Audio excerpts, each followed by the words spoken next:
Bakal Capres Anies Baswedan, Saudara, usungan Partai Nasdem, PKB, dan PKS hari ini bersafari politik di Kebumen, Jawa Tengah. Senin siang, Anies menyambangi Pondok Pesantren Al-Kafi di Somalangu, Kebumen.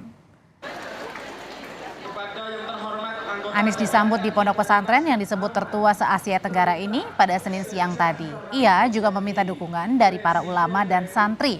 Namun saat dimintai penjelasan soal kritiknya tentang proyek strategis nasional atau PSN yang ia sebut titipan, Anies enggan menjawab.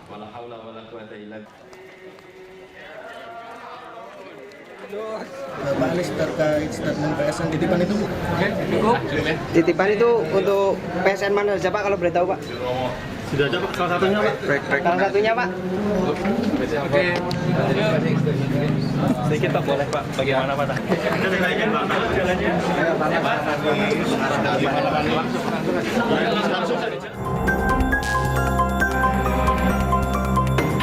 Proyek Strategis Nasional atau PSN dalam beberapa hari ini jadi perbincangan dalam ranah kontestasi politik. Bakal Capres Koalisi Perubahan untuk Persatuan Anies Baswedan berkomentar soal proyek strategis nasional. Anies menilai secara substansi proyek strategis nasional itu baik, namun yang jadi masalah bagaimana proyek tersebut disusun. Jika tidak ada transparansi dan pelibatan publik, PSN rentan menjadi titipan dari kanan kiri. Saya sampaikan program strategis nasional secara substansi itu baik-baik saja. Yang problem yang kita sering alami adalah bagaimana PSN itu disusun. Tapi kalau itu tidak dikendalikan dengan baik, PSN ini kemudian menjadi titipan dari kanan kiri yang masuk tanpa kita ketahui bagaimana proses itu disusun. Menanggapi respon Anies Baswedan soal proyek strategis nasional, bakal Capres Ganjar Pranowo mengingatkan, kritik perlu dibuktikan dengan data untuk menghindari spekulasi. Ganjar meminta Anies menunjukkan proyek strategis nasional yang dibilang titipan kanan kiri. Kanan kiri itu siapa? Dia bilang titipan. Proyek strategis nasional itu titipan dibilang apa gimana tuh Pak? Sebutin aja datanya secara terbuka. Yang nitip siapa? Pakai data. Kalau pakai data nanti tidak akan membuat orang punya interpretasi lain. Kasih aja datanya dibuka, telanjang itu. Jadi proyek Titipan kiri kanan itu siapa? Buka aja. Dugaan saya. Pak Anies yang bilang waktu itu. Ya, dugaan saya tidak ada yang bisa mengungkapkan data itu kalau ada dibuka. Jadi tidak menimbulkan spekulasi. Senada dengan Ganjar Pranowo, Presiden Joko Widodo meminta pihak yang menuduh proyek strategis nasional sebagai titipan kanan kiri tinggal tunjuk dan sebut proyek mana serta yang titip siapa. Itu saja proyek yang mana, yang titip siapa. Dinamika politik jelang pendaftaran Pilpres 2024 semakin menghangat. Berbalas komentar sudah mulai ditunjukkan oleh para kandidat Pilpres. Adu argumen dan gagasan untuk meraih simpati publik gencar disuarakan. Tim Liputan Kompas TV.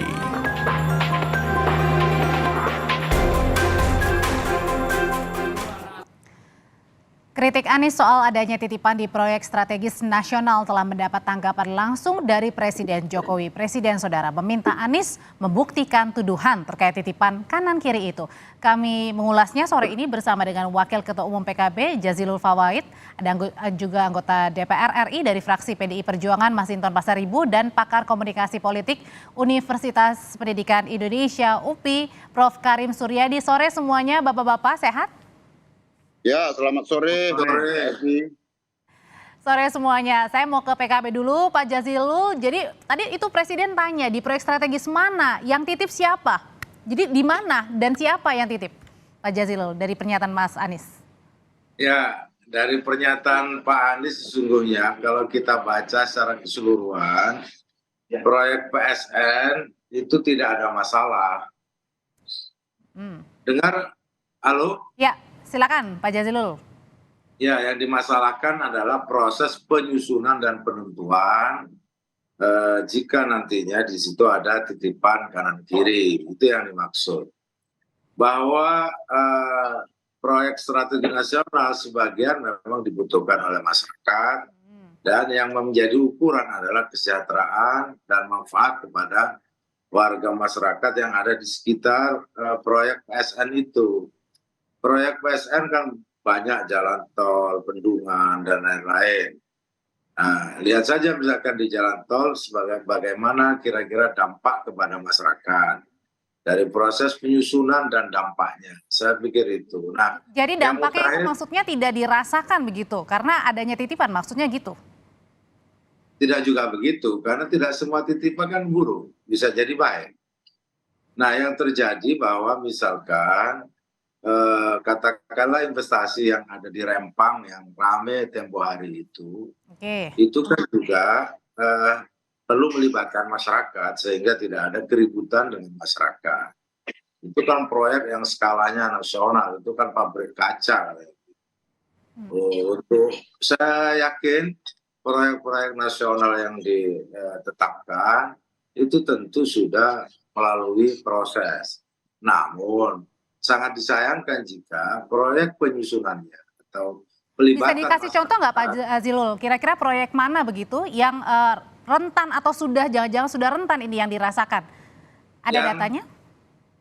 Ya tentu ada puluhan ya proyek ya PSN itu yang bahkan oleh pemerintah sendiri dihentikan kan. Contohnya misalnya Pak?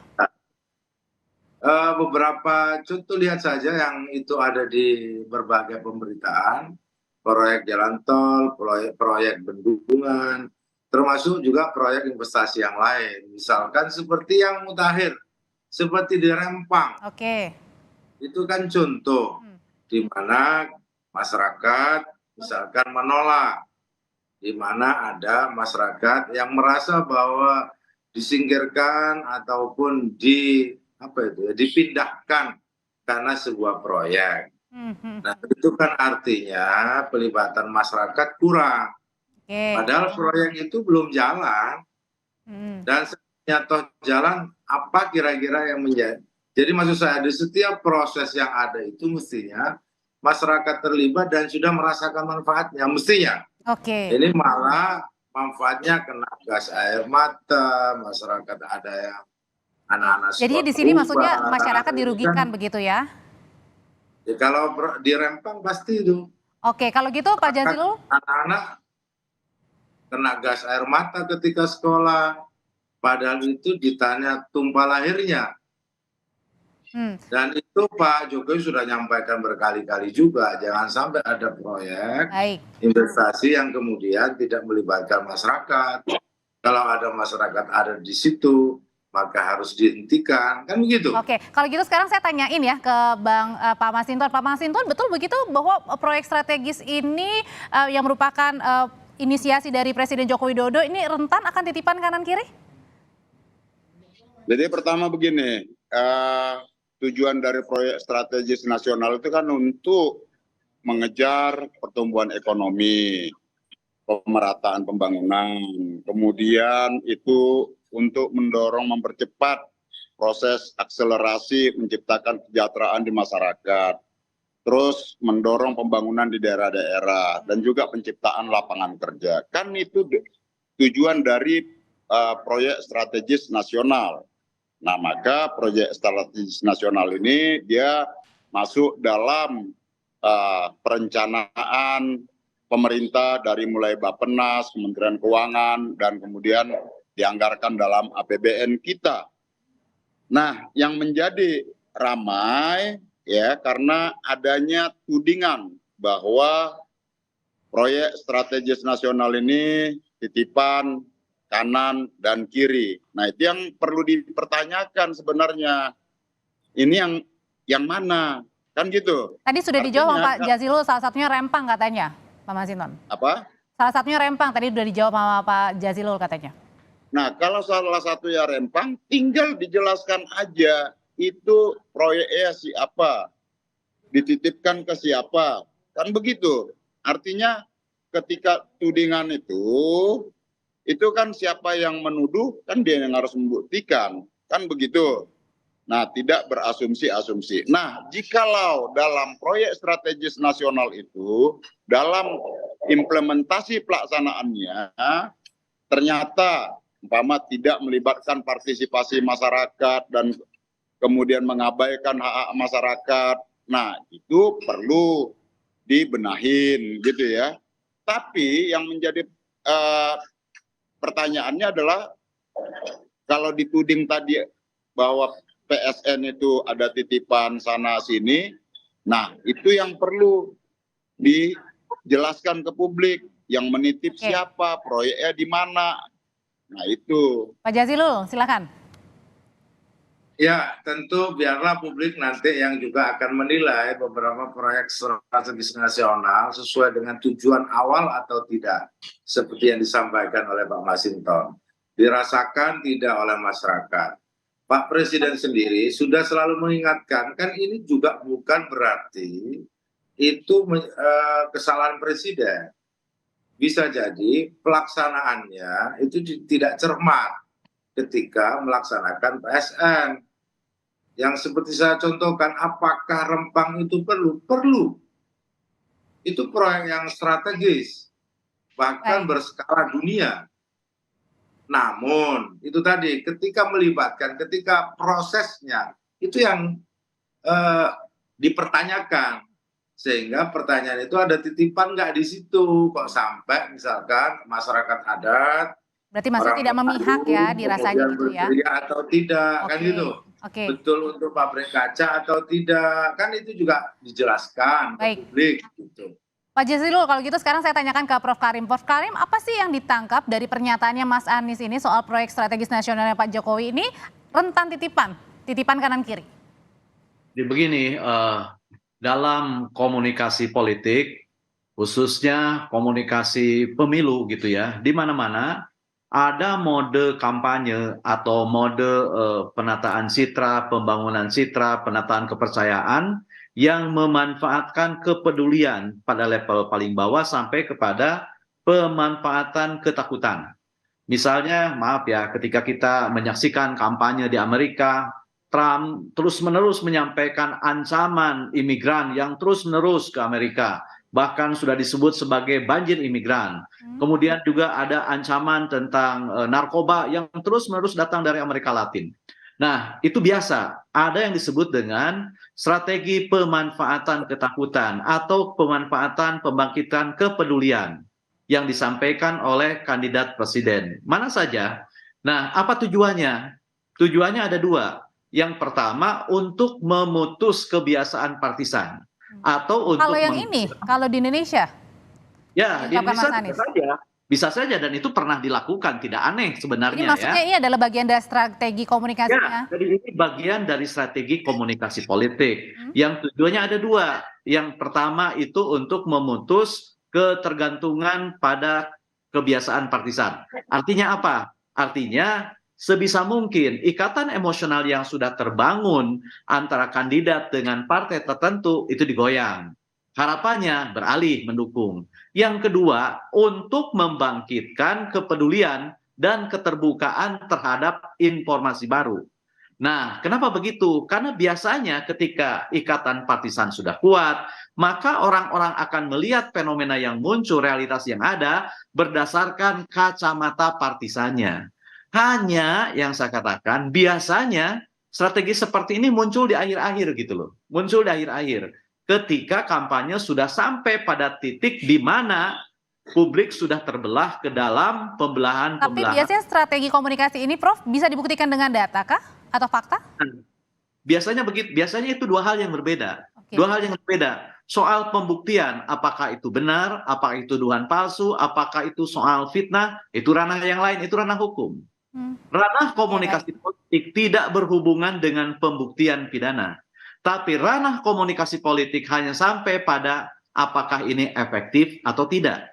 Karena tujuannya hanya untuk mengatrol dukungan, meluaskan dukungan, memperluas basis dukungan, dan menggoyang pengkotakan yang sudah terbangun melalui kampanye terus-menerus. Oleh karena itu maka alat ujinya adalah apakah publik yang peduli terhadap isu yang disampaikan atau malah sebaliknya gitu ya. Oleh karena itu maka alat ukurnya seberapa terpengaruh, seberapa terpersuasi, seberapa terbuka, seberapa tergugah publik oleh informasi yang disampaikan sampai pada titik mengiyakan dan berbalik mendukungnya. Sebenarnya itu sih dalam kacamata komunikasi. Saya ke Pak Masinton kalau gitu, Prof. Karim. Pak Masinton, betul seperti itu juga yang dirasakan oleh PDIP kalau ini adalah bersifat menggoyang, merupakan strategi komunikasi politik dari Mas Anies?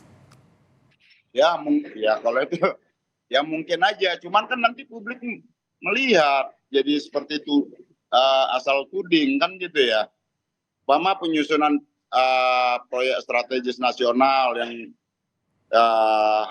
dianggap tidak transparan, padahal PSN itu ya proyek strategis nasional itu bagaimana dikatakan tidak transparan? Lawang itu juga disampaikan kepada seluruh fraksi di DPR RI gitu loh, bahwa pemerintah nanti akan melakukan pembangunan proyek ini, proyek infrastruktur, irigasi, dan lain-lain seperti itu, dan semua proses penganggarannya itu dibahas antara pemerintah bersama DPR. Nah, kalau dituding PSN tidak transparan, di mana tidak transparannya, kan begitu? Lawang itu dibahas antara pemerintah dan DPR kok, Pak Jazilul? bukan pemerintah semata. Nah, jadi menurut kita ya apa yang disampaikan oleh Pak Anies sesungguhnya tidak punya dasar argumentasi yang kuat dan juga tidak valid. Nah, tadi kalau berkait umpama implementasi dari PSN itu tidak melibatkan partisipasi masyarakat atau bahkan memunculkan kesemena-menaan seperti kasus di Rempang apa segala macam, itu juga harus kita, kalau itu harus kita kritisi bahwa tujuan dari PSN itu bukan seperti itu, kan gitu. Nah, jadi tentu yang namanya proyek strategis nasional ini kan tadinya dituduh tidak transparan. Loh, faktanya transparan, dibahas antara pemerintah bersama seluruh fraksi di DPR RI. Kemudian dituduh titip sana titip sini, ada titipan sana titipan sini. Lah bagaimana ada titipan sana titipan sini, lawang ini dibahas bersama-sama pemerintah. Pak Masinton, kita kasih sekarang jawabannya untuk Pak Jazilul. Ini kan PKB juga masih berada di pemerintahan nih, Pak Jazilul. Ya tentu PKB masih bersama Pak Masinton, tapi bahwa Pak Anies Baswedan atau pasangan Amin ini menggunakan term visi perubahan. Nah, salah satu yang ditawarkan oleh Pak Anies bahwa semua kebijakan yang nanti akan diambil oleh Pak Anies atau pasangan Amin ini adalah setiap kebijakan harus berdimensi pada keadilan sosial atau berdimensi pada kesetaraan. Nah, untuk mengukur keadilan itu biasanya publik itu punya cara ukur sendiri, regulasi punya cara ukur sendiri. Ini jangan terjadi gap. Regulasinya bagus, disetujui semua, namun faktanya ada masyarakat yang menjerit. Itu artinya antara proses regulasi dengan kenyataan ketika dilakukan di lapangan itu tidak sama. Nah, visi itu yang sedang ditawarkan oleh Koalisi Perubahan dan Pak Anies. Supaya lain kali tidak terjadi. Justru yang terjadi bahwa proyek strategi nasional itu warga merasa senang, merasa mendapatkan manfaat. Ini sebenarnya yang diinginkan. Apakah ada proyek strategis nasional yang sukses di zaman Pak Jokowi? Ada. Kita tidak menutup mata. Pasti ada bendungan, ada jalan tol. Tapi kan pasti tidak semua proyek itu sempurna. Oleh sebab itu cara menyempurnakannya adalah dengan melibatkan masyarakat yang lebih luas. Jadi ini bukan bagian dari strategi komunikasi politik ya? Ketika melaksanakan harus berdimensi pada keadilan dan kesetaraan. Jangan hanya menguntungkan investor misalkan, tapi masyarakat ditinggalkan. Masyarakat adat menjerit sementara investor didukung oleh negara. Itu kan tidak bagus. Oke, baik. Tidak berdimensi pada keadilan, misalkan begitu. Nah, pendekatan itu yang tidak boleh terjadi ketika Pak Anies dan Pak Muhaimin menjadi presiden dan wakil presiden. Oke, baik. Nah, Prof. Karim, kalau apa yang disampaikan oleh Pak Jazilul ini sebenarnya kalau untuk apa yang disampaikan oleh Mas Anies kemarin, apakah ini juga sebenarnya membidiknya ini adalah untuk baca pres Mas Ganjar? Oh, tidak identik juga. Yang identik juga dengan Pak Jokowi gitu? Oh tidak begini. Kita tahu bahwa selain Ganjar Pranowo ada kandidat lain yang juga mengklaim akan meneruskan apa yang dilakukan oleh Presiden Joko Widodo. Itu harus diingat. Nah, sementara tadi dikatakan oleh Mas Jazilul, koalisi Anies itu kan ingin mengoreksi, ingin mengevaluasi gitu ya, baik implementasi dan lain-lain lah, sampai pada tadi dibilang menghadirkan keadilan dan kesetaraan. Nah, artinya apa? Artinya ada sesuatu yang harus dikoreksi ketika ide tentang perubahan, ketika ide tentang keadilan, ketika ide tentang kesetaraan ini ingin dimunculkan. Sebab kalau sudah sempurna, sudah baik kan tidak mungkin ujug-ujug perubahan. Nah, itu konteksnya. Nah, sekarang pertanyaannya, apakah itu akan berterima di mata publik atau tidak? Ya akan bergantung begitu ya. Akan bergantung kepada bagaimana cara-cara menjelaskannya, menjelaskan tentang catatan-catatan itu, dan bagaimana cara publik menimang-nimbangnya gitu ya. Jangankan publik, Bang Masinton aja punya pandangan yang berbeda kan gitu. Tapi menurut saya itulah diskursus yang akan terbangun. Diakui atau tidak, cara seperti ini akan muncul begitu ya, akan muncul sebab misalnya kalau kita analisis dalam kampanye pasti ada attacking, menyerang, disadari atau tidak, terbuka atau tidak. Nah, karena ini konteksnya, konteks pembangunan strategis nasional dan kebetulan misalnya mempositioning yang diambil oleh koalisi perubahan ini kan mengoreksi gitu kan. Jadi menurut saya ini sebuah hal yang mudah dipahami gitu ya, mudah dipahami meskipun dari kacamata komunikasi politik tidak sampai kepada pembuktian dan publik yang menilai apakah catatan yang disampaikan itu betul-betul koreksi, evaluasi berbasis data atau tidak, publik akan menilai itu. Dan yang kedua yang lebih penting dari itu, sebenarnya efek psikologi komunikasi. Nah, apakah kepedulian yang akan muncul, ketakutan yang akan mencuat, atau malah sebaliknya, ketika publik sedang menanti bagaimana sih rasanya kereta cepat itu, nah, tiba-tiba muncul kritik proyek strategis nasional gitu. Apakah kepedulian publik yang terbangun atau malah tertimpa oleh kepenasaran publik terhadap yang satu ini begitu. Jadi itu yang akan menentukan apakah ini efektif atau berarti tidak. diserahkan kembali ke publik begitu ya. Ya, gitu ya. Baik, terima kasih Prof Karim, terima kasih Pak Masinton Pasaribu dan juga terima kasih Pak Jazilul. Sehat selalu.